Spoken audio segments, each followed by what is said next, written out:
শিক্ষিত অশিক্ষিত যারাই আছে, যে সমাজে যারা আছে, প্রত্যেকেই বুঝে গেছে যে পুলিশ নিজের কাজ ঠিকভাবে করছে। দিনে দুবার ব্যবহার করো স্টপেজ ক্রিম আর নিজেকে রাখো evergreen. Keya Seth aroma therapy stoppage cream, আর খুঁজে পাও নতুন আমিকে।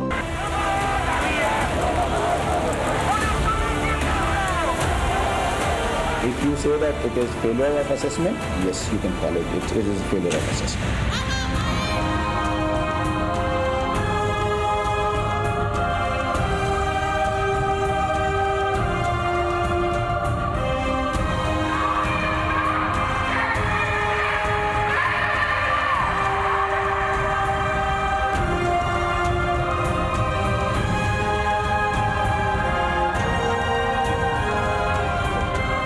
কিছু পাচ্ছি না, তো আমাদের জাস্টিসের মেইন ডিমান্ড, সেই জাস্টিসটাও এখনো পর্যন্ত আমাদের কাছে অধরা। দেখুন, আমরা যেটা ফার্স্ট আমাদের ডিমান্ড ছিল হচ্ছে জাস্টিস, ঠিক আছে, সেটার ব্যাপারে কিন্তু এখনো অবধি কোনো কিছু করা হয়নি। বিচার আমরা অত সহজে পাবো না, বিচার হয়তো আমাদের ছিনিয়ে আনতে হবে।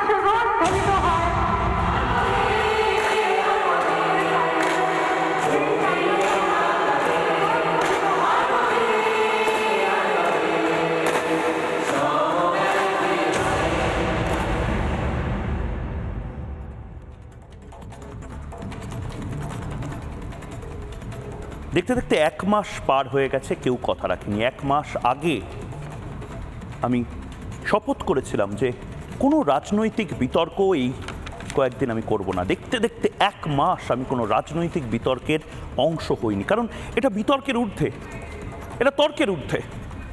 এখানে একটা গোটা সিস্টেম একটি মধ্যবিত্ত পরিবারের একটি সন্তানকে মেরে ধর্ষণ করে তার প্রমাণ লোপাট করতে চেয়েছে। কাকে না ব্যবহার করেছে? পুলিশকে ব্যবহার করেছে, ফরেন্সিক এক্সপার্টকে ব্যবহার করেছে, সরকারকে ব্যবহার করেছে, স্বাস্থ্য ভবনকে ব্যবহার করেছে, মর্গের স্টাফকে ব্যবহার করেছে, রাজনৈতিক দলকে ব্যবহার করেছে, বিধায়ক, কাউন্সিলর, সবাইকে ব্যবহার করে একটা সিস্টেম চোখে আঙুল দিয়ে আমাকে আপনাকে দেখিয়ে দিয়েছে যে যদি সিস্টেম আপনার এগেনস্টে চলে যায়, যদি সরকার চলে যায়, যদি শাসক চলে যায়, যদি গভর্নমেন্ট চলে যায়, আপনি কিচ্ছুটি করতে পারবেন না।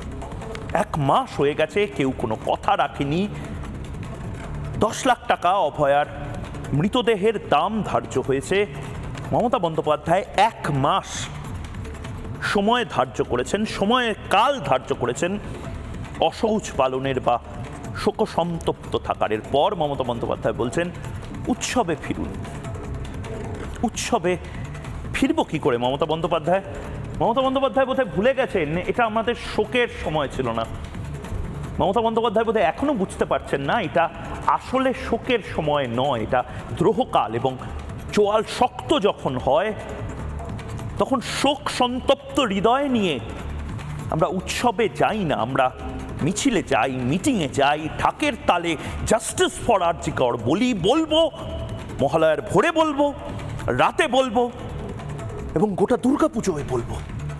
মমতা বন্দ্যোপাধ্যায় আজ যে শব্দবন্ধগুলো ব্যবহার করলেন, অনেকে স্তম্ভিত হয়ে গেছে যে প্রধান অভিভাবক আমাদের রাজ্যের, তিনি এতটা ইনসেনসিটিভ ভাবে একটি মেয়ের মৃতদেহকে সামনে রেখে এতটা ইনসেনসিটিভ ভাবে এই শব্দবন্ধগুলো নবান্নতে ব্যবহার করবেন। মমতা বন্দ্যোপাধ্যায় আজকে কি বললেন শুনুন। 1 মাস তো হয়ে গেল, আজকে 9 তারিখ, 1 মাস 1 দিন, 31শে মাস গেছে। আমি অনুরোধ করব পুজোতে ফিরে আসুন, উৎসবে ফিরে আসুন। সত্যি আজকে 1 মাস 1 দিন। এখন ঘড়ির কাঁটায় 8:05, 8:06 বাজে। এই মুহূর্তে 1 মাস আগে স্নিফার ডগ, আমি যদি টাইম লাইন ধরে ধরে এগোই, স্নিফার ডগ ওই সেমিনার রুমে পৌঁছে গেছে। কলকাতা পুলিশের স্নিফার ডগকে ব্যবহার করা হচ্ছে 8টা নাগাদ। ঠিক 1 মাস 1 দিন আগে এই মুহূর্তে 6:10 অনৈতিক অবৈধভাবে যে পোস্টমর্টম শুরু হয়েছিল সূর্যাস্তের পরে 7:10 1 ঘন্টার মধ্যে তড়িঘড়ি সেই পোস্টমর্টম শেষ করা হয়েছে।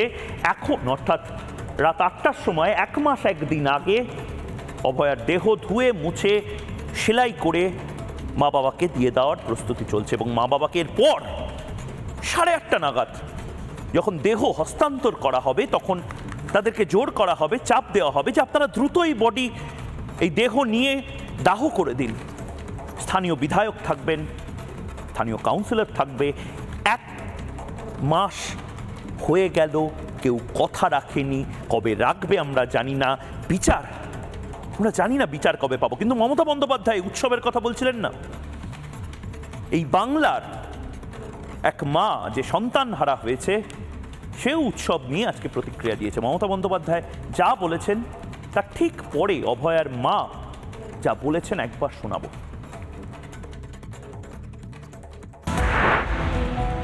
দেশের মানুষ যদি ভাবে যে উৎসবে ফিরবে, কিন্তু দেশের মানুষ তো আমার মেয়েটাকে নিজের পরিবারের মেয়ে ভাবছে। তারা যদি পারে ফিরতে, আমার কিছুই বলার নেই। তবে আমার ঘরেও দুর্গাপুজো হতো, আমার মেয়ে নিজে করতো। সেটা তো আমার বাড়িতে তো কোনোদিন আর দুর্গাপুজোর আলো জ্বলবে না। আমার ঘরের প্রদীপ নিভে গেছে। আমি কি করে মানুষকে বলবো উৎসবে ফিরতে বলুন? 1 মাস হয়ে গেছে। যদি মুখ্যমন্ত্রীর ফ্যামিলিতে এরকম ঘটনা ঘটতো, উনি কি পারতেন এটা বলতে? নিশ্চয়ই পারতেন না। আমার মেয়েটাকে যেমন গলা টিপে ওখানে মারা হয়েছে, সব প্রমাণ লোপাট করা হয়েছে। ওটা এখন মানে আন্দোলনের গলা টিপে মারতে চেয়েছেন, আর কি বলবো? কারা আন্দোলনের গলা মারতে চাইছেন? মুখ্যমন্ত্রী স্বয়ং। কারা দিদি? কেন করছো? যে মিথ্যা কথা বলছে আমাদের দিদি।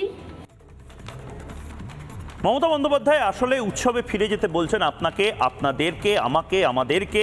তার কারণ মমতা বন্দ্যোপাধ্যায় অভয়ার মা বাবা যে কথাগুলো বলছে সেই কথাগুলো ভুলিয়ে দিতে চায়। মমতা বন্দ্যোপাধ্যায় বিনীত গোয়েল বলে একজন অপদার্থ পুলিশ কমিশনার যে আমাদের রাজ্যে, আমাদের শহরে রয়েছে, সেইটা পাবলিক মেমোরি থেকে ভুলিয়ে দিতে চায়। মমতা বন্দ্যোপাধ্যায় ভুলিয়ে দিতে চায় যে পোস্টমর্টম করেছিল যে ডাক্তার, সেই ডাক্তারও প্রশ্নের মুখে এখন এই মুহূর্তে আসছে। কলকাতা পুলিশের ভূমিকা প্রশ্নের মুখে পড়ছে। এগুলো পাবলিক মেমোরি অর্থাৎ জনমানুষ থেকে ভুলিয়ে দিতে চায় এবং মেতে ওঠো আনন্দে, মেলা খেলা করো, বলো সবাই হীরক রানীর জয়, হীরক রাজার জয়। মমতা বন্দ্যোপাধ্যায় আসলে উৎসবে আপনাদের সবাইকে চলে গিয়ে বাবা এবং মা অভয়ার যে কথাগুলো আজও বলেছে, এবং বিশ্বাস করুন বুকে এসে বিঁধবে সেই কথাগুলো, মমতা বন্দ্যোপাধ্যায় আসলে সেগুলো ভুলিয়ে দিতে চান। ভুলতে চান আপনি? যদি ভুলতে চান রিপাবলিক বাংলা বন্ধ করে অন্য কোনো মিনমিন চ্যানেলে যেতে পারেন, কিন্তু এই মুহূর্তে কোনো চ্যানেলেই হয়তো গিয়ে আপনি উৎসবের মেজাজে ফিরতে পারবেন না। তার জন্য তৃণমূল পার্টি অফিসে হয়তো বসতে হবে আপনাকে, হয়তো মমতা বন্দ্যোপাধ্যায়ের আজব ছড়া পড়তে হবে, এপাং ওপাং ঝপাং আমরা সবাই ড্যাং ড্যাং, পুজোয় নাচবে কোলা ব্যাং। এই সমস্ত কিছুতে যদি আপনি রসবোধ পান তবে আপনি ওখানে যান। কিন্তু আমরা এই উৎসবের বারবার চেষ্টা মমতা বন্দ্যোপাধ্যায়ের ভেতর থেকে বেরোচ্ছে না, তাই জন্য চাপ দিয়ে উৎসব, প্রথমবার দেখলাম চাপ দিয়ে উৎসব তার মেজাজ আনানোর চেষ্টা করছেন একজন মুখ্যমন্ত্রী। এরপরে হয়তো গান পয়েন্টে বলবেন, এই তোমরা নাচো, এই তোমরা ঢাক বাজাও, এই তোমরা কেন প্যান্ডেলে ঘুরছো না, এই তোমরা আরজি কর নিয়ে কেন মেতে রয়েছো, এই তোমরা এখনো কেন স্লোগান দিচ্ছ, বলো হীরক রাজার জয়। মমতা বন্দ্যোপাধ্যায় বোধহয় এরপর রাজ্য পুলিশ, কলকাতা পুলিশকে বলবেন গান পয়েন্টে সবাইকে নাচতে বলো, গান পয়েন্টে সবাইকে বলো হিপ হিপ হুররে, এটা দারুণ মজার সময়। কিন্তু মমতা বন্দ্যোপাধ্যায় ময়ূক আপনার এই অপচেষ্টাকে সফল হতে দেবে না। অভয়ার মা বাবা যে কথাগুলো বলছে, আমার এবং আপনাদের মনুষ্যত্ব থাকলে এখানে এসে বিঁধবে। শুনুন মা বাবা কি বলছে। ছাত্রছাত্রী আছে, তাদের আমি এখন নিজের সন্তানের মতো মনে করছি, এবং যারা বয়স্ক আছেন তাদের আমার পরিবারের সদস্য মনে করছি।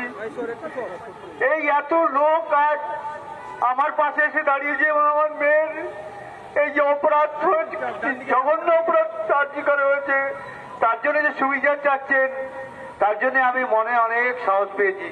আজকে আমার মনের অনেক প্রশ্ন লোকের মাঝে বলতে সাহস পাচ্ছি। আপনারা, আপনাদের বা তোমাদের যারা আমার সঙ্গে আছো, তাদের কাছে আমার একটাই অনুরোধ, আমি যতদিন বিচারটা, আমার মেয়ে যতদিন বিচারটা না পায় ততদিন তোমরা আমার সঙ্গে থাকবে।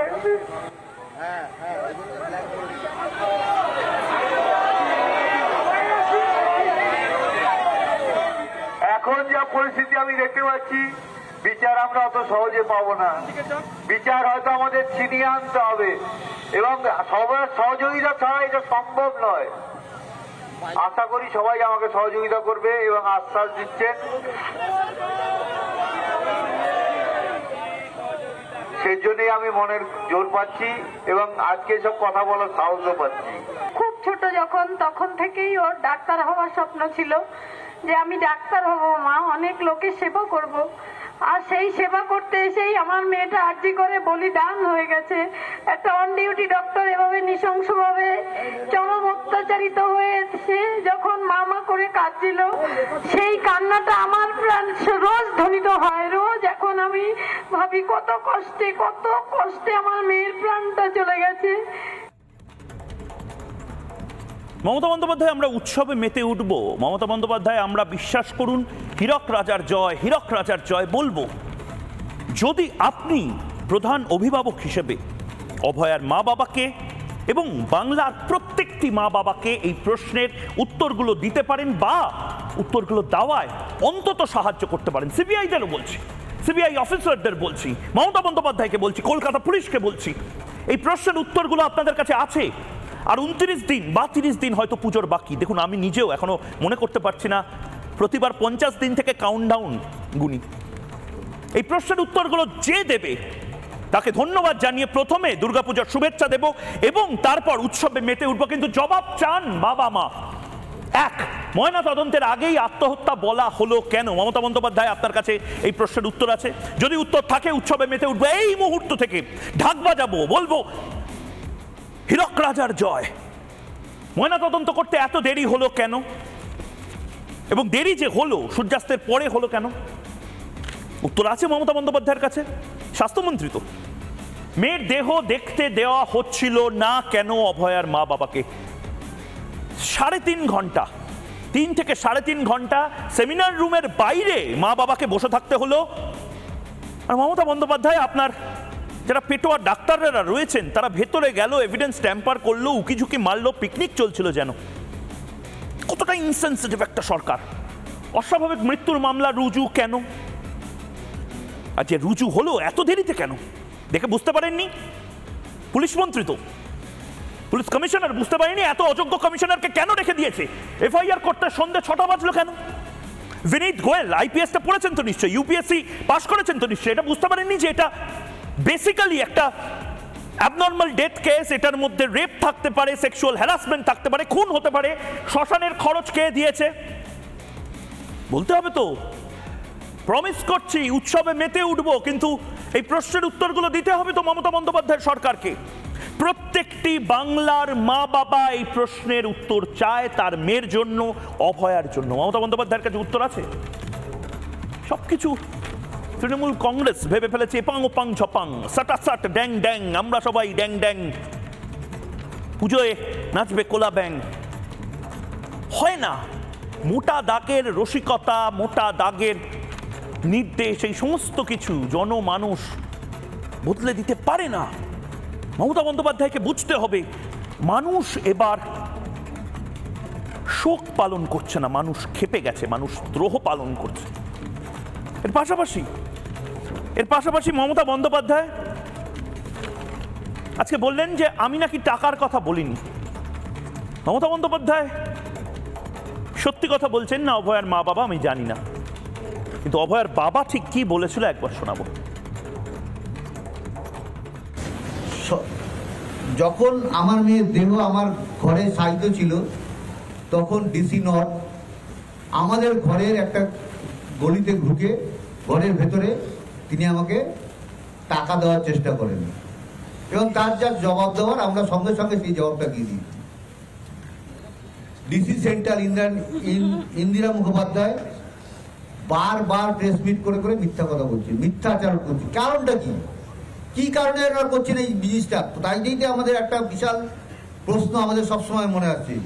আমার এই সমস্ত প্রশ্নের উত্তর কে দেবে? পুলিশ। প্রশাসন না হাসপাতাল কর্তৃপক্ষ, স্বাস্থ্য ভবন? 1 মাস হয়ে গেল, অভয়া বিচার পায়নি। ভুলবেন না, ভুলতে দেবেন না। কেউ যদি আপনাকে কানে কানে এসেও বলে যায় উৎসবে মাতো তোমায় টাকা দেব, মাথায় বন্দুকও ঠেকায় উৎসবে মাতো হীরক রাজার জয় বলো, বাধ্য হবেন না। কারণ এই অবাধ্যতা, এত বিদ্রোহ কখনো দেখেনি কেউ। দিকে দিকে ওঠে অবাধ্যতার ঢেউ। এই অবাধ্যতা মমতা বন্দ্যোপাধ্যায় পছন্দ করছেন না। মমতা বন্দ্যোপাধ্যায় যেন তেন প্রকারণে আপনাদের প্রত্যেককে মেলা খেলায় ব্যস্ত করে দিতে চান। মমতা বন্দ্যোপাধ্যায় 10 লাখ টাকা নিয়ে যে কথা বলেছিলেন, শুনুন। আমি এটাও বলেছিলাম যে দেখুন, আমাদের একটা কর্তব্য আছে, মেয়েটি তো আর ফিরে আসবে না, ওর নামে যদি আপনারা কিছু করতে চান করতে পারেন, যা টাকা লাগবে আমি দেব। একটা কম্পেনসেশন, যারা বলছেন কম্পেনসেশন দেওয়ার কথা তাদের বলে রাখি, এটা আমার বলা আছে। হ্যাঁ, আমরা 10 লক্ষ টাকা তো দিতেই পারি পরিবারকে। আর অনেকে বলে বেড়াচ্ছে না আমি টাকার কথা বলেছি, আমি মোটেই বলিনি। আমাকে প্রমাণ দেখা, কোথাও আমি টাকার কথা বলেছি, মেনশন করেছি। মিথ্যে কথা, কুৎসা, অপপ্রচার, চক্রান্ত। আমি বাবা মাকে যেটা বলেছিলাম অন রেকর্ড, যেটা আমি বাইরেও বলেছিলাম, যে দেখুন মৃত্যুর বিকল্প টাকা হয় না। আপনারা খুবই মর্মাহত, আমরাও মর্মাহত। কিন্তু যদি কোনোদিন মনে করেন আপনার মেয়ের স্মারক মানে মেমারির জন্য কোনো ভালো কাজ করবেন, আমাকে বলবেন, আমাদের গভর্নমেন্ট আপনার পাশে আছে। কেন শাক দিয়ে মাছ ঢাকার চেষ্টা করছে মমতা বন্দ্যোপাধ্যায়ের সরকার? কলকাতা পুলিশ এক্সপোজড হয়ে গেছে, রাজ্য সরকার এক্সপোজড হয়ে গেছে। এবং 1 মাস আগে বা 1 মাস ধরে আমি টানা লাগাতার যে কথাগুলো বলে গেছি, এবং আমার সঙ্গে 1 মাস ধরে সহযোদ্ধার মতন যারা ছিলেন, তাদের মধ্যে 2 জন আজও আছেন, প্রাক্তন এনএসজি কর্তা দীপাঞ্জন চক্রবর্তী এবং ক্রিমিনাল সাইকিয়াট্রিস্ট ডক্টর সব্যসাচী মিত্র। তারাও লাগাতার একটাই কথা বলে গেছিলেন এবং আজও বলছেন। ডাল মে কুছ কালা হে বলার থেকেও গুরুত্বপূর্ণ কোন কোন ধাপে এই ট্যাম্পারিংগুলো হয়েছে সেগুলো আপনাদেরকে মনে করানো, মনে রাখা, নিজেরা বোঝা, নিজেরা বলা। রিপাবলিক বাংলা সর্বপ্রথম ভারতবর্ষের মধ্যে এই কথা, এই খবর ব্রেক করেছিল যে হাতে আমরা ডকুমেন্ট নিয়ে বলছি, কেন্দ্রীয় স্বাস্থ্য মন্ত্রকের স্বাস্থ্য ভবনের যে ডকুমেন্ট, সেখানে নির্দিষ্টভাবে লেখা আছে সূর্যাস্তের পরে ঠিক কোন কোন জায়গাতে ফরেন্সিক অটোপসি করা যায় না। তারপরেও কেন অভয়ার অটোপসি হলো? Brought dead in SSKM hospital at 12:44। কোথা থেকে আর্জি করে নিয়ে আসা হয়েছিল? অনেকগুলো বিস্তর অসঙ্গতির কথা পাওয়া গেছিল। আমরা বারবার বলেছিলাম এবং আজ ভালো লাগছে যে মাননীয় প্রধান বিচারপতি এবং গোটা সুপ্রিম কোর্ট, গোটা দেশ এটা নিয়ে চর্চা করছে, এটা নিয়ে আলোচনা করছে, এটা নিয়ে আরও কাটাছেড়া হোক। আজকে যিনি প্রথম পেটিশনার ছিলেন হাইকোর্টে, তার যিনি আইনজীবী, যিনি আজকে সুপ্রিম কোর্টে ছিলেন, ফিরোজ এডুলজি এই ফরেন্সিক নিয়ে একটা গোটা অংশ আর্গুমেন্টে রেখেছিলেন। আমি অনুরোধ করব, যারা শুনতে পারেননি হয়তো সকাল 11টা-12টা নাগাদ যখন এই লাইভ স্ট্রিমিং চলছিল সুপ্রিম কোর্টে, আমি অনুরোধ করব তাদের একবার এই ইংলিশের এই কথোপকথন শুনতে। আমরা বাংলা তর্জমা করে দিচ্ছি, গ্রিডেও আপনারা সেগুলো দেখতে পারবেন, পড়তে পারবেন। একবার প্লিজ শুনুন। First will be the videograph. Conducted by whom? No designation. Who is he? From where did he come? Nothing. Was the CD on a rewritable CD or was it a non-rewritable CD? It has to be mentioned on the first line of the postmortem report. The judicial magistrate was present during postmortem call for his report. All the 3 doctors are part of the 5 female doctors were present. All are part of the North Bengal lobby family. অর্থাৎ এই মুহূর্তে ফিরোজ এডুলজি যে কথাগুলো বলছেন, আমরা লাগাতার এই প্রশ্নগুলো তুলেছি, লাগাতার ময়নাতদন্তে যে অসঙ্গতি, সেই অসঙ্গতি নিয়ে প্রশ্ন তুলেছি। এবং আবারও আপনাদের বলবো, প্লিজ অনুরোধ করতে, এই জিনিসগুলো বাকিদের সাথে আলোচনা করুন। ময়নাতদন্তে অসঙ্গতি, কি কি অসঙ্গতি? ধর্ষণ করে খুন, এরকম একটি কেসে সূর্যাস্তের পরে ময়নাতদন্ত করা হয়েছে। অনেকে ইনফ্যাক্ট আমাকে বলেছিলেন না এগুলো হয় না, যদি হয় সেটা ইল্লিগালি হয়। উধাও ময়নাতদন্তে দেহ পাঠানোর চালান, এই চালানটা তো থাকতে হবে। সেই চালানটা কোথায়? কে বডিটাকে নিয়ে গেছিল? অভয়ার যোনি তরল সংরক্ষণে গাফিলতি, অর্থাৎ ভ্যাজাইনাল সোয়াব, সে ভ্যাজাইনাল সোয়াব বা ব্লাড, সেগুলো একটা নির্দিষ্ট টেম্পারেচারে প্রিজার্ভ করতে হয়, করা হয়নি। এফআইআর এর আগে ফরেন্সিক কিভাবে? এটা বোধহয় পৃথিবীর ইতিহাসে প্রথম যেখানে এফআইআর হয়নি কিন্তু ফরেন্সিক হয়ে গেছে, ফরেন্সিকের আউটকাম সেটাও হাতে চলে এসেছে। ভাবুন, ময়নাতদন্ত ফরেন্সিক রিপোর্টে বিস্তর পার্থক্য। এক্স রে হয়েছে কি হয়নি, কেন ময়নাতদন্তে একের পর এক অসঙ্গতি রয়েছে, এই সমস্ত কিছু রয়েছে। আমি একবার পিসিআরকে বলবো, এই সূর্যাস্তের পরে ময়নাতদন্ত নিয়ে রিপাবলিক বাংলায় প্রথম এই খবর ব্রেক করেছিল, আরেকবার আপনাদেরকে একটু বুঝিয়ে বলার জন্য, এবং তারপর আমরা অতিথিদের কাছে যাব।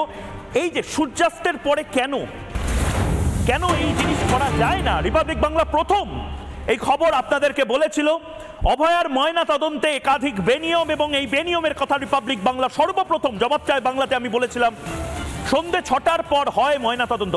একদম নির্দিষ্ট করে বললে সন্ধ্যে 6:10 থেকে 7:10 ময়না তদন্ত হয়। ধর্ষণ করে খুনের ক্ষেত্রে কিন্তু নিয়ম যে এটা পরের দিন সকালে হবে। অনেকে যুক্তি সাজাতে পারেন ইঁদুর খুঁটে খেয়ে যাবে, সাপ ব্যাং ধরবে, কিন্তু সূর্যাস্তের পর এরকম মামলায় ময়না তদন্ত হয় না। এটা স্ট্যান্ডার্ড অপারেটিং প্রসিডিওর হিসেবে স্পষ্ট উল্লেখ ছিল 2021-এর কেন্দ্রীয় নির্দেশিকায়। তাহলে কেন হলো? কেন তড়িঘড়ি অপূর্ব বিশ্বাস এই ময়না তদন্তটা করলেন? কেন্দ্রের নির্দেশিকায় স্বাস্থ্য ভবন যদি এটাকে কন্ট্রাডিক্ট করতো তাহলেও একটা বিষয় ছিল, কিন্তু কেন নিয়ম ভেঙে তড়িঘড়ি ময়না তদন্ত সেই সময় হলো? এবং যদি হয় তাহলে সূর্যাস্তের পরে কেন হলো? কেন যে মেয়েটি 4টে থেকে 5টার মধ্যে ভোরবেলা মারা গেছে তাকে ডেট ডিক্লেয়ার করতে 12:44 লাগানো হলো, এবং 12:44 ডেট ডিক্লেয়ারের পরে 6টা বেজে গেল ময়না তদন্তে পাঠাতে। কি করছিল ওই সময় এই ডাক্তারেরা, উত্তরবঙ্গ লবির যারা ডাক্তারেরা রয়েছে? এই প্রশ্ন বাংলার এই মুহূর্তে। এবং তার পাশাপাশি আমি এই মুহূর্তে আরেকটা অসঙ্গতি, যে অসঙ্গতি নিয়ে আজ সুপ্রিম কোর্টে কথা হয়েছে, চালান। সেই চালানটি এই মুহূর্তে আমি দেখানোর চেষ্টা করব। সাধারণত চালান কি, এবং সেক্ষেত্রে দাঁড়িয়ে এই চালানের সমস্যাটা কি? মৃতদেহ চালান কি? মৃতের নাম, লিঙ্গ, বয়স ও ঠিকানা এই চালানে লেখা থাকে। দেখতেই পাচ্ছেন, চালান for use when dead body sent for examination. এর পাশাপাশি এখানে নির্দিষ্টভাবে এই ফর্মটা ফিল আপ করতে হয়। দেহ কোথায় মিলেছে সেটা বলতে হয়, কি অবস্থায় মিলেছে, দেহ ময়নাতদন্তে পাঠানোর সময় এবং তারিখ মেনশন করতে হয়। মানে আমি বলছি, এই যে দেহ পড়েছিল সেমিনার রুমে, ধরে নিলাম সেই দেহ যখন মর্গে পাঠানো হয়, কোথা থেকে মর্গে পাঠানো হচ্ছে, কোথা থেকে ময়নাতদন্তে পাঠানো হচ্ছে, তার ডিস্টেন্স কত, এই সমস্ত কিছু লিখতে হয়। এই চালান দেখুন, ওপরে যে চালানের ছবিও আমি দিয়ে রেখেছি, ময়নাতদন্ত করতে কত দূর নিয়ে যাওয়া হচ্ছে এগুলো লিখতে হয়। সেই চালান মিসিং। তাহলে চালান ছাড়া কিভাবে ময়নাতদন্ত হলো? এবং ডাক্তার কিভাবে দেহ নিয়ে যাওয়া হচ্ছে এটা প্রশ্ন কেন করলো না? দেহটা কিভাবে নিয়ে যাওয়া হচ্ছিল? কোন পুলিশ কর্মী উপস্থিত ছিল? ডক্টর অপূর্ব বিশ্বাস যে পোস্টমর্টমটা করেছেন, সে এই জিনিসগুলো না দেখেই কি করে বডিতে হাত দিলেন? দেহে আঘাতের চিহ্নের উল্লেখ, কিন্তু এই সমস্ত কিছু কেন? চালানটা কে লিখেছে? কোন ডাক্তার আছে? মৃত্যুর কারণ বলে প্রাথমিক অনুমান, কি কারণে মৃত্যু হয়েছে এগুলো কেন লেখা ছিল? কি কি জিনিস, কাপড় দেহের সঙ্গে পাঠানো হয়েছে? আজকে সুপ্রিম কোর্টে এই কথাগুলো হয়েছে। এবং এই জিনিসগুলো নিয়ে আমি দীপাঞ্জন চক্রবর্তীর কাছে প্রথমে যাব, তারপর সব্যসাচী বাবুর কাছে যাব। সব্যসাচী বাবু এবং দীপাঞ্জন বাবু। দীপাঞ্জন দা, আপনি যখন কথা বলছেন আমি আপনাকে দেখাচ্ছিও ইনফ্যাক্ট যে এক হচ্ছে এই চালান ছাড়া ময়নাতদন্ত হয়ে গেল, এবং 2 এখানে নির্দিষ্টভাবে নোটিফিকেশন অর্ডার আছে আমার হাতে 2021 সালের। ডিএমই সেই অর্ডারকে বাকি সমস্ত হাসপাতাল মর্গে পাঠিয়েছিলেন। সেখানে লেখা আছে যে সন্ধ্যের পরে, সূর্যাস্তের পরে পোস্টমর্টম করা যাবে, কিন্তু homicide, suicide, rape, decomposed body, suspected foul প্লের ক্ষেত্রে করা যাবে না। আজকে এটা সুপ্রিম কোর্টেও মেনশন হয়েছে। তারপরেও মানে আমি বলছি, এটাও কি একটা গ্রাউন্ড নয় এই বিনীত গোয়েলকে সরিয়ে দেওয়ার জন্য? দীপাঞ্জন বাবু। আমি তুমি যে প্রশ্ন করলে তার উত্তরে আসছি, কিন্তু তার আগে তোমার যে বক্তব্য শুনছিলাম, বিশেষ করে 1 মাস হয়ে গেছে উৎসবে ফেরুল, এটা আমার কিছুটা 2-1টা কথা না বলে পারবো না। যে মুখ্যমন্ত্রী এত অসংবেদনশীল ভাবে এই রকম কথা বলতে পারে তার জন্য একটাই অভিব্যক্তি রয়েছে আমার, আকণ্ঠ ঘৃণা। আমরা ভারতবর্ষে বহু অশিক্ষিত মুখ্যমন্ত্রী দেখেছি, অসংবেদনশীলও দেখেছি, কিন্তু এই রকম ঘৃণ্য আমি আজ পর্যন্ত দেখিনি। আমাদের ভাবতে লজ্জা লাগে যে উনি বাংলারই মুখ্যমন্ত্রী, আমারও মুখ্যমন্ত্রী। কামিং ব্যাক টু তোমার অ্যাকচুয়াল পয়েন্টগুলোতে আসছি। দেখো, তোমার মনে আছে এক্স্যাক্টলি আমি বাড়িতে এসে আমি রেকর্ড করে রাখি আমার সমস্ত ইন্টারভিউগুলো। 12ই আগস্ট তোমাদের আর্কাইভে রয়েছে, সেখানে আমি এই পয়েন্ট আউট করেছিলাম যে হোয়াইট ফ্লুইড, ভ্যাজাইনাল ফ্লুইড, এটা কি সাংঘাতিক ইম্পর্টেন্ট এবং এটাকে 4 ডিগ্রি টেম্পারেচারে মেনটেন করা হয়। এবং আমি সেদিন আমি তোমাদের অন ক্যামেরা তোমার কাছে রেকর্ডেরও আছে যে কথাটা আজকে উঠলো এবং ফিরোজ এডুলজি এই প্রশ্নটা তুলেছিলেন যে খুব স্বাভাবিক ব্যাপার, তুমি যদি 4-6 ঘন্টার জন্য ফ্রিজটাকে বন্ধ, ফ্রিজের মধ্যে রাখলে, ফ্রিজটাকে বন্ধ করে রাখলে 6 ঘন্টায় যে টেম্পারেচার ডিপ হলো তাতে এ কন্টামিনেটেড হয়ে যাবে। এই ভ্যাজাইনাল ফ্লুইড কিন্তু আর কোনো কাজে আসবে না। তুমি 6 ঘন্টা পরে আবার ফ্রিজটা চালিয়ে দিলে, যখন তুমি হ্যান্ড ওভার করছো তখন ভ্যাজাইনাল ফ্লুইড 4 ডিগ্রি টেম্পারেচারে, কিন্তু মাঝখানে যে 6 ঘন্টা যারা ডেড বডি লোপাট করে দিতে পারে তাদের জন্য ওই 6 ঘন্টা ফ্রিজ অফ করে দেওয়াটা কিছুই না। আরেকটা দ্বিতীয় প্রশ্ন, তুমি যেটা বলছো যে এই যে বারবার যে প্রশ্নগুলো আসছে যে কেন এত তাড়াহুড়ো, আমরা বারবার শুনেছি যে অভয়ার শরীরে বহু কাটমার্ক রয়েছে, সে দাঁতের কামড় হতে পারে, নখের আঁচড় হতে পারে। এই প্রতিটা কাটমার্কের ডিএনএ টেস্ট করা উচিত, কারণ একাধিক লোকে যদি ওখানে করে থাকে, সে যদি কামড়ে থাকে, সে যদি নখের আঁচড় দিয়ে থাকে, সেগুলো ডিএনএ টেস্টে আসতো, সেগুলো আর কিছু পাওয়া যাবে না, কারণ আই এম শিওর এগুলো করা হয়নি। দ্বিতীয়ত, তুমি যেটা বললে অত্যন্ত ভ্যালিড পয়েন্ট যে এত তাড়াহুড়ো কিসের, পুরোটা দেখে, এবং এটা জাস্টিস পারদিওয়ালা বলেছেন যে ক্রোনোলজিক্যাল অর্ডারটা দেখে যে এরকম আমি আমার 30 বছরের অভিজ্ঞতায় আমি দেখি, পরিষ্কার বোঝা যাচ্ছে এটাকে লুকানো হচ্ছে এবং সাংঘাতিকভাবে যাতে সমস্ত প্রমাণ লোপাট করা যায়। সে কেউ যতই বড় গলায় বলুক না কেন যে আমার কোনো আত্মীয় নেই, আমি কোনো কারোর আত্মীয় নয়, কিন্তু সেই প্রবাদ, পুরনো প্রবাদ কি করে ভুলে যায়, চোরের মায়ের বড় গলা। এখন শুনছি যে ধর্ষক বা ডাকাতের বা হত্যাকারীর পিসি, কাকিমা, মাসি, হোয়াট এভার, তাদেরও বড় গলা। এর থেকে দুর্ভাগ্যর কিছু নেই।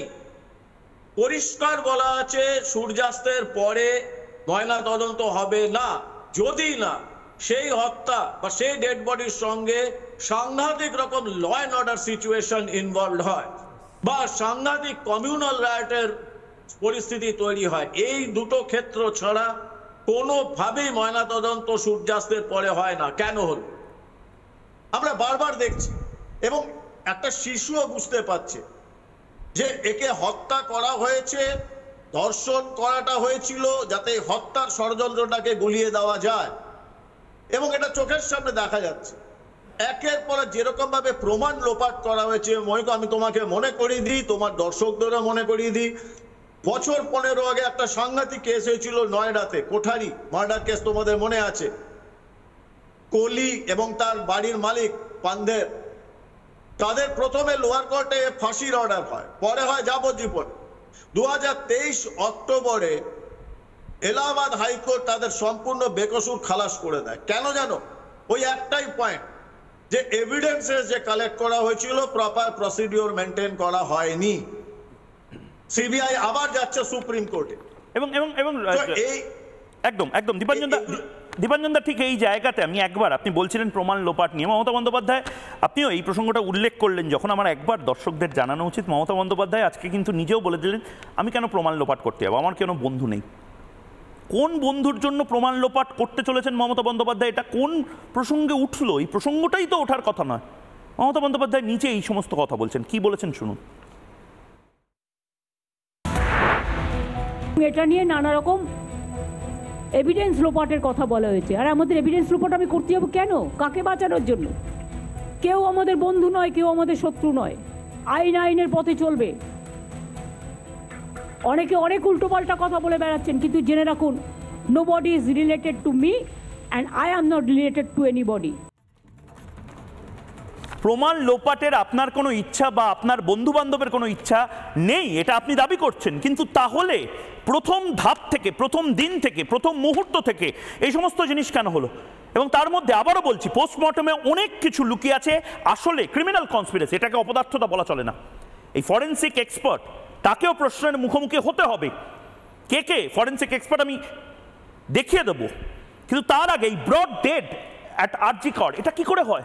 5 বছর পরে তো মানুষ কনফিউজ হয়ে যাবে, যে কোনো জজ সাহেব কনফিউজ হয়ে যেতে পারে।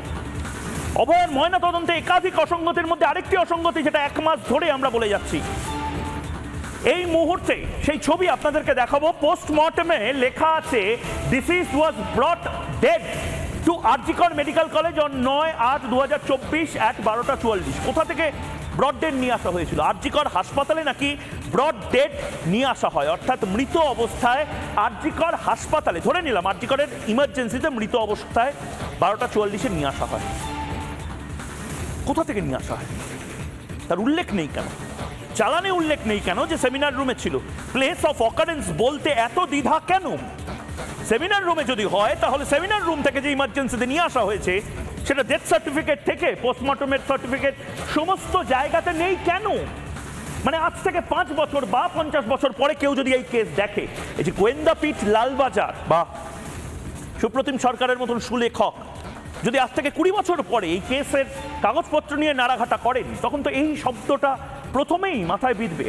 মানছি ইমার্জেন্সিতে নিয়ে আসা হয়েছে, কিন্তু আরজি কর মেডিকেল কলেজে তাহলে কেন? অন ডিউটি, কতটা ইনসেনসিটিভ একজন অন ডিউটি, যে মেয়েটি 36 ঘন্টা আরজি কর হাসপাতালের মধ্যে থেকে কাজ করেছে, তাকে নাকি আরজি কর মেডিকেল কলেজে নিয়ে আসা হয়েছে ব্রড ডেড। তাহলে কোথা থেকে নিয়ে আসা হয়েছে ব্রড ডেড? এরকম অনেকগুলো অসঙ্গতি রয়েছে। সব্যসাচী বাবু প্রথম দিন থেকে আপনি বিভিন্ন ধরে ধরে ধরে ধরে অ্যানালিসিস করেছেন। আজকে সুপ্রিম কোর্ট আপনার অনেকগুলো কথা, আপনার অনেকগুলো অবজারভেশন সুপ্রিম কোর্টও কিন্তু আজকে অ্যাড্রেস করেছে। কি মনে হয় এই জায়গাগুলো এখন আবার নতুন করে মনে করানোটা প্রয়োজন দর্শককে? একদম ময়ূক, আমি এখানে দুটো কথা বলে শুরু করতে চাই। 1 নম্বর হচ্ছে যে আমরা খুব লাকি ইনফ্যাক্ট যে আজকে অভয়ার বডিটা অন্তত পাওয়া গেছে। তা না হলে হয়তো এটাও এই অ্যাক্ট অফ কমিশন কি অ্যাক্ট অফ অমিশনে সেটাকেও একটা সরিয়ে দেওয়ার ব্যবস্থা হতো, কিংবা অন্য কারুর একটা বডি হয়তো রেখে দিত। 2 নম্বর যেটা খুব ইম্পর্ট্যান্ট এখানে জানানো, যে আমাদের মনে আছে বেশ কয়েক বছর আগে দক্ষিণ কলকাতার এক বড় হাসপাতালে কিন্তু আগুন লেগে গিয়েছিল, এবং গভর্নমেন্ট এবং মেশিনারি মানে অ্যাডমিনিস্ট্রেশন কিন্তু পর মুহূর্তেই জাস্টিফাইড কারণেই তাদের ওনারদের এবং মেডিকেল ডিরেক্টরকে সবাইকে অ্যারেস্ট করে হসপিটালে ঢুকিয়ে দেওয়া হয়েছিল। একটা জিনিস ময়ূক মনে রাখতে হবে, যে এই ঘটনাটাই যদি গভর্নমেন্ট হসপিটালে না হয়ে কোনো একটি প্রাইভেট সংস্থাতে হতো, তাহলে পুলিশ কিভাবে রিয়্যাক্ট করতো সেটা আমি দর্শকদের ওপরেই ছেড়ে দিচ্ছি। এবং যেহেতু এটা গভর্নমেন্ট হসপিটালে হয়েছে, পুলিশের রিয়াকশনগুলো আমরা দেখতে পেয়েছি, এবং গত 31 দিন 32 দিন হয়ে গেল সেটা আমরা দেখে যাচ্ছি। আজকে সুপ্রিম কোর্টে যেটা হলো সেটা কিন্তু আমরা প্রথম থেকেই আলোচনা করে গেছি। আমি পুরো রিপোর্টটা পড়লাম, এবং 9টা গ্লেয়ারিং অ্যাক্টস অফ ওমিশন হয়েছে। সেটা হচ্ছে চালান, তুমি যেটা বললে চালান সাবমিশন হয়নি, সেটা একটা মেজর ফল্ট। কি করে হতে পারে? এই যে ফর্মটার মধ্যে চালানের যে ব্লকটা আছে সেখানে কিন্তু কাটা আছে, অথচ আমাদের কপিলবাবু বলছেন যে কলকাতা মানে হাইকোর্টে নাকি ওটা জমা দেওয়া হয়েছিল, কিন্তু ওনার কাছে ওটা হোয়াট এভার রিজনসে নেই, সুতরাং উনি এটা দিতে পারছেন না। আছে কি নেই সেটা আমরা জানি না। 2 নম্বর, অভয়ার জামা কাপড় যেটাতে পাঠানো হয়েছিল সেটা কিন্তু সিল্ডভাবে পাঠানো হয়নি, and it was sent to the postmortem. It was not sent to the postmortem at the type of autopsy, যেটা খুব ইম্পর্টেন্ট, যে পোস্টমর্টমে জামা কাপড়ের অবস্থাটাও দেখা, সেটা কিন্তু সিল্ডও পাঠানো হয়নি এবং পোস্টমর্টমের সময় পাঠানো হয়নি। 3 নম্বর, সিসিটিভি ফুটেজ মাত্র 4টে ক্লিপিং দেওয়া হয়েছে, যেটা টোটাল করলে দেখা যাচ্ছে 27 মিনিটের ঘটনা। এবং সেটা নিয়ে যখন আমাদের ওয়েস্ট বেঙ্গলের কাউন্সিলকে প্রশ্ন করা হয়েছে, উনি বলেছেন ওই হার্ড ডিস্কে বোধহয় একটা কোনো প্রবলেম ছিল, বাকিটা রেকর্ড হয়নি। এগুলো জানা দরকার, কারণ সুপ্রিম কোর্ট এই সব প্রশ্নগুলো কিন্তু তুলেছে। 4 নম্বর, ফরেনজিক রিপোর্ট নিয়ে সিবিআই একদমই সন্তুষ্ট নয়, যে কারণে ফরেনজিক রিপোর্টটাকে ওনারা ইন্ডিপেন্ডেন্টলি এইমসে পাঠিয়ে দিয়েছেন টেস্ট করানোর জন্য। 5 নম্বর যেটা দেখা যাচ্ছে, যেটা সুপ্রিম কোর্ট তুলেছে, who took this samples, this is very important, যে এই স্যাম্পলটা কে নিয়েছে। এবং তুমি যে এক্ষুনি বললে ভিডিওগ্রাফার, যে ভিডিও, দেখো এটা তো আর বিয়ে বাড়ির ভিডিও হচ্ছে না, সুতরাং ভিডিও করতে হলে ট্রেন্ড ফরেনজিক ভিডিওগ্রাফার দরকার, যে এটা করতে পারে। সুতরাং তার ডেজিগনেশন, তার ট্রেনিং, তার নাম ওয়াজ নট সাবমিটেড। 6 নম্বর যেটা, যে পোস্টমর্টেম, যেটা তুমি বললে 6টার পরে হয় না, এবং আগের বক্তা দীপাঞ্জন বাবুও বললেন যে এটা হতে পারে না, under exceptional circumstances when the community is at risk, তখন কিন্তু, কিংবা or rioting is about to happen or a war is about to break out, তখন এটা করা যেতে পারে, তা না হলে না। তাহলে কেন করা হলো? আমি একবার এই যে ফরেনসিক যারা করেছেন, এবং সেই মেডিকেল কলেজ, যে মেডিকেল কলেজে অভয়া মারা গেছে, সেখানেই ফরেনসিকটা হয়েছে, চাপ দেওয়া হচ্ছিল প্রথমে অন্য মেডিকেল কলেজে নিয়ে যাওয়ার, সেখানে নিয়ে যাওয়া হয়নি। এই যে যারা ফরেনসিকটা করেছেন তাদেরও কি প্রশ্ন করা উচিত নয়? অপূর্ব বিশ্বাস, কারা কারা ফরেনসিক এই ময়নাতদন্তটা করেছেন? অপূর্ব বিশ্বাস, যিনি আবার সন্দীপ ঘোষ ঘনিষ্ঠ, আরজি করের অধ্যাপক, ফরেনসিক অ্যান্ড টক্সিকোলজি বিভাগের অধ্যাপক সন্দীপ ঘোষ ঘনিষ্ঠ, উত্তরবঙ্গ লবির সদস্য। এইটা নির্দিষ্টভাবে জুনিয়র ডক্টরদের একটা বড় অংশ বলছেন। রীনা দাস, সহকারী অধ্যাপক, অ্যাসিস্ট্যান্ট প্রফেসর, আরজি কর মেডিকেল কলেজের ফরেনসিক এবং টক্সিকোলজি ডিপার্টমেন্টের সন্দীপ ঘোষ ঘনিষ্ঠ, উত্তরবঙ্গ লবির সদস্য। এবং তার পাশাপাশি বাইরে থেকে মলি ব্যানার্জিকে নিয়ে আসা হয়, সহকারী অধ্যাপক, এনআরএস ফরেনসিক বিভাগের অধ্যাপক, সন্দীপ ঘোষের ঘনিষ্ঠ বলে পরিচিত। এবং রীনা দেবীর আরেকটি পরিচয়, রীনা দেবীকে নিয়ে 2017 সালেও লেখালেখি হয়েছিল। গুটিকয় যারা ফরেনসিকে এমডি করেছেন তার মধ্যে রীনা দেবী, মলি ব্যানার্জি একজন। এবং মলি ব্যানার্জি বানতলায় যে রেপ কেসটি হয়েছিল তাতেও ফরেনসিক করেছিলেন। কি দায়বদ্ধতা, কি রেসপন্সিবিলিটি, কি প্রফেশনালিজম, এই প্রশ্নগুলো তো করতে হবে। পাশাপাশি এই মুহূর্তে আমার কাছে একটি ব্রেকিং নিউজ এসেছে সন্দীপ ঘোষকে কেন্দ্র করে। এই মুহূর্তে সন্দীপ ঘোষের স্ত্রী এবং শালিকা, তাদেরকে ডেকে পাঠানো হয়েছিল জিজ্ঞাসাবাদের জন্য। সন্দীপ ঘোষের স্ত্রী এবং শালিকাকে ইডির জিজ্ঞাসাবাদ, প্রায় 6 ঘন্টা ধরে ইডির জিজ্ঞাসাবাদ চলে। সন্দীপ ঘোষের স্ত্রী এবং শালিকাকে দুজনকেই জিজ্ঞাসাবাদ করা হয় 6 ঘন্টা ধরে। সেই ছবি আপনাদেরকে আমরা দেখাচ্ছি এবং স্পেসিফিক্যালি আপনাদেরকে নির্দিষ্টভাবে কি নিয়ে কথাবার্তা হয়েছে সেই সমস্ত কিছু জানাবো। 6 ঘন্টা জিজ্ঞাসাবাদ করে ইডি। আপনারা জানেন যে দুর্নীতির অভিযোগে সন্দীপ ঘোষ গ্রেপ্তার। সন্দীপ ঘোষের স্ত্রী, তিনি নিজেও চিকিৎসক। শালি বা শালিকা, তার সাথেও কিছু কিছু যোগ পাওয়া গেছে বলে মনে করা হচ্ছে।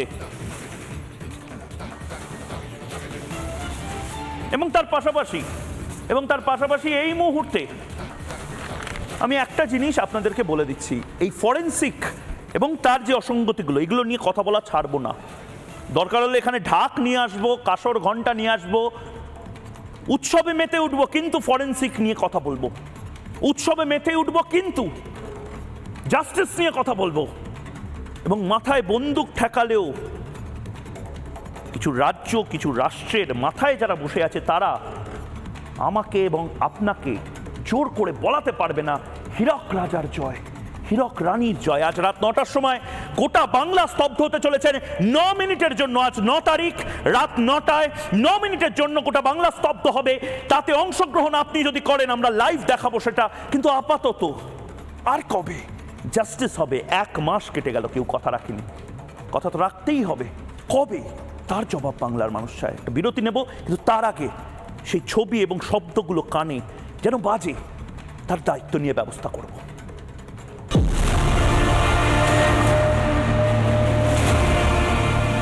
শিক্ষিত অশিক্ষিত যারাই আছে, যে সমাজে যারা আছে, প্রত্যেকেই বুঝে গেছে যে পুলিশ নিজের কাজ ঠিকভাবে করছে না।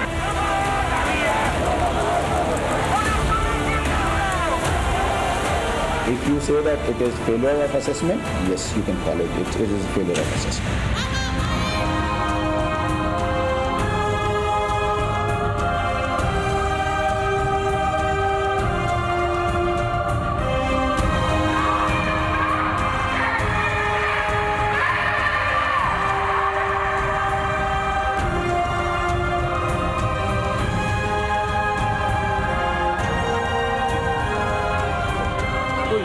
পাচ্ছি না তো। আমাদের জাস্টিসের মেইন ডিমান্ড, সেই জাস্টিসটাও এখনো পর্যন্ত আমাদের কাছে অধরা। দেখুন, আমরা যেটা ফার্স্ট আমাদের ডিমান্ড ছিল হচ্ছে জাস্টিস, ঠিক আছে, সেটার ব্যাপারে কিন্তু এখনো অবধি কোনো কিছু করা হয়নি। বিচার আমরা অত সহজে পাবো না, বিচার হয়তো আমাদের ছিনিয়ে আনতে হবে।